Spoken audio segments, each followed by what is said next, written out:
एखादं उपोषणला बसलं त्याच्या पुढे येऊन बसणार, रडणार. ते शिळीचं शेपूड नव्हतं, धेंडळलेली शिळी, त्याचं शेपूड बांधलेलं असतं. असं नामर्दासारखं लढायची सवय लागली त्या यावलावाल्याला. उपोषणला कोणी बसलं की पुढं आणून बसायचे, कुणी मोर्चा काढायला की आपण काढायचा, कुणी मुंबईला चाललं की आम्ही तुमच्या मागं यायलो म्हणायचं. ते शिंगरं चालत आहेत बघा मागं. तसं खेळ आहे यांचा. अरे तुम्ही लढा ना, तुम्ही मागा ना. असं दुसऱ्याला दिलं, महाजीतील दिलं की आम्हाला द्या, सारथीला दिलं आम्हाला द्या.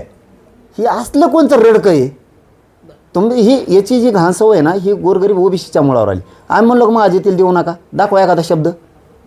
आम्ही म्हणलं की ओबीसी महामंडळाला देऊ नका, एका शब्द दाखवा. नुसतं सारथीला दिलं, तुला एवढं का पोट दुखायला लागलं? तुला घेणं काय घ्यायचं ती? आणि तुमच्यासारखे जातीवादी नाहीत ना आम्ही. आमचं उपसमिती मराठ्यांसाठी गठीत केली, त्यात ओबीसीसुद्धा लोक घेतले. आम्ही म्हणलो नाही ते ओबीसीचे बाहेर काढा. तुम्ही उपसमितीची बनवली मंत्रिमंडळाची, त्याच्यात एक बी मराठा नाही. सरळ जातीवादी येऊ.